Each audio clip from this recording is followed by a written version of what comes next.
तो चलिए आज बात करते हैं आवाज के एक ऐसे सफर की। एक ऐसा सफर जिसने आवाज को सिर्फ सुनने की चीज से निकालकर महसूस करने वाला एक अनुभव बना दिया। एक ऐसा अनुभव जो हमें चारों तरफ से घेर लेता है। और हाँ, ये कहानी है डॉल्बी की। ये सवाल शायद हम सबके मन में कभी ना कभी आया होगा, है ना? यही वो जादू है जिसके बारे में आज हम बात करने वाले हैं। वो टेक्नोलॉजी जो एक साधारण स्पीकर से आती आवाज को एक जिंदा चलती फिरती दुनिया में बदल देती है। और इसकी शुरुआत हुई डॉल्बी से। देखिए, फर्क को ऐसे समझते हैं। पहले आवाज एक तय जगह से आती थी, जैसे कि लेफ्ट स्पीकर या राइट स्पीकर, स्थिर। लेकिन डॉल्बी ने इस पूरी सोच को ही पलट दिया। उन्होंने आवाज को एक तरह से आजाद कर दिया, एक 3D स्पेस में जहां वो किसी भी दिशा से आ सकती है, कहीं भी जा सकती है। अच्छा, तो इस 3D साउंड की दुनिया को बनाने से भी पहले डॉल्बी को एक बहुत ही बुनियादी मगर सबसे बड़ी प्रॉब्लम को सॉल्व करना था, और वो प्रॉब्लम थी शोर। देखिए, शुरुआती दिनों में डॉल्बी का मिशन ऑडियो को साफ करना था। जो रिकॉर्डिंग टेप्स होती थीं, उनमें एक फुसफुसाहट जैसी आवाज लगातार आती रहती थी, जिसे हिस कहते हैं। तो डॉल्बी ने पहले प्रोफेशनल स्टूडियोज, फिर हमारे आपके घरों के कैसेट प्लेयर्स और फिर सिनेमा की फिल्मों से इसी शोर को हटाया और ऑडियो को बनाया एकदम क्रिस्टल क्लियर। अब आगे बढ़ने से पहले इन दो चीजों को समझना बहुत जरूरी है। लॉसी ऑडियो मतलब फाइल को छोटा करने के लिए कुछ ऑडियो डेटा हटा दिया जाता है। ये स्ट्रीमिंग में बहुत काम आता है। और दूसरा है लॉसलेस ऑडियो, जिसमें क्वालिटी से कोई समझौता नहीं होता। ये एकदम ओरिजिनल स्टूडियो रिकॉर्डिंग जैसी होती है, जैसा हमें ब्लू-रे डिस्क में मिलता है। तो जब ऑडियो साफ हो गया, तो अगला बड़ा कदम क्या था? अगला कदम था 2 स्पीकर वाले स्टीरियो से आगे बढ़कर एक ऐसा माहौल बनाना जिसमें कई सारे स्पीकर्स हों।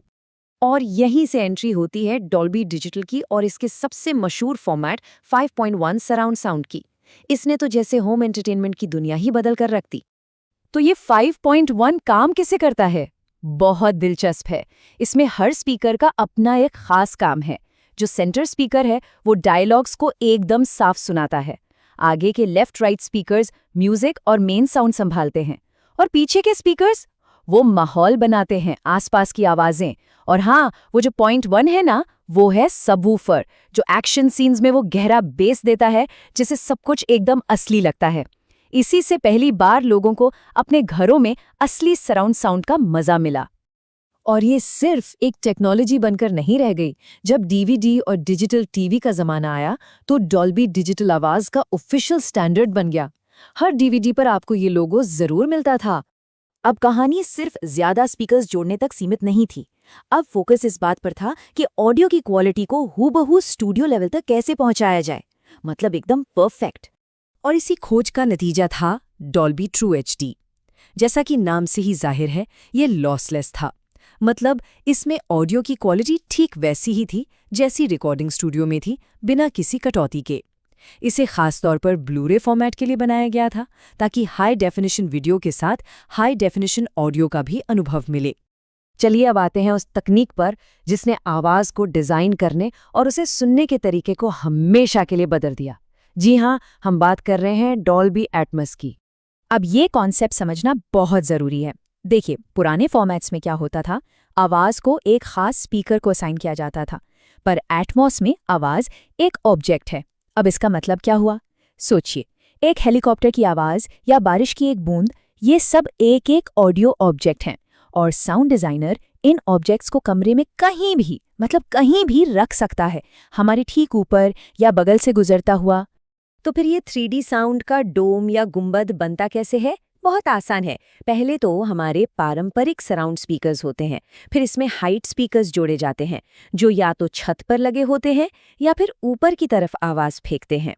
और नतीजा, आवाज सिर्फ हमारे चारों तरफ ही नहीं, बल्कि हमारे ऊपर से भी गुजरती है। एक पूरा साउंड का बबल बन जाता है। और ये लाइन एटमॉस के अनुभव को एकदम सही तरीके से बयां करती है। ये सिर्फ सुनने के बारे में नहीं है, ये उस सीन के अंदर होने, उस लम्हे को महसूस करने के बारे में है। तो ये सारी जबरदस्त टेक्नोलॉजी आज हमारी रोजमर्रा की जिंदगी में कहाँ-कहाँ मौजूद है? चलिए एक नजर डालते हैं। सच कहूं तो लगभग हर जगह। नेटफ्लिक्स, डिज्नी प्लस जैसी स्ट्रीमिंग सर्विसेज से लेकर एक्सबॉक्स और पीसी गेमिंग में, ब्लू रे डिस्क में तो है ही, यहाँ तक कि हमारे स्मार्टफोन्स और आजकल आने वाले लगभग हर टीवी और साउंड बार में डॉल्बी की टेक्नोलॉजी मौजूद है। लेकिन हाँ, यहाँ एक बहुत ज़रूरी फ़र्क है जिसे समझना चाहिए। स्ट्रीमिंग सर्विसेज पर जो एटमॉस मिलता है वो डोल्बी डिजिटल प्लस पर आधारित होता है। ये कंप्रेस्ड होता है, मतलब इसकी बिट रेट थोड़ी कम होती है। वहीं दूसरी तरफ ब्लू रे डिस्क पर जो एटमॉस मिलता है वो ट्रू एचडी पर आधारित होता है, जो कि लॉसलेस है, यानी बेस्ट पॉसिबल क्वालिटी। तो अगर किसी को घर पर एटमॉस का बेहतरीन अनुभव चाहिए तो 3 चीजें बहुत जरूरी हैं। सबसे पहली, कंटेंट एटमॉस में होना चाहिए, चाहे वो मूवी हो या गेम। दूसरा, टीवी में HDMI ERC पोर्ट होना चाहिए ताकि हाई क्वालिटी ऑडियो बिना किसी रुकावट के साउंड सिस्टम तक पहुंच सके। और तीसरा, एक एटमॉस को सपोर्ट करने वाला साउंड बार, AV रिसीवर या फिर हेडफोन होना चाहिए।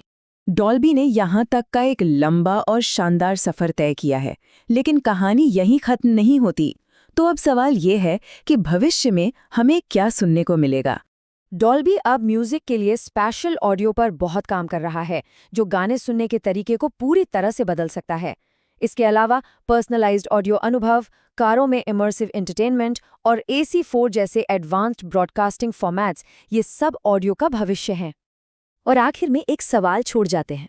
सोचिए, जब हमारी डिजिटल दुनिया की आवाज़ इतनी असली हो जाए कि वो हकीकत से अलग ही ना लगे, तब मनोरंजन और इस दुनिया को अनुभव करने का हमारा तरीका कितना बदल जाएगा।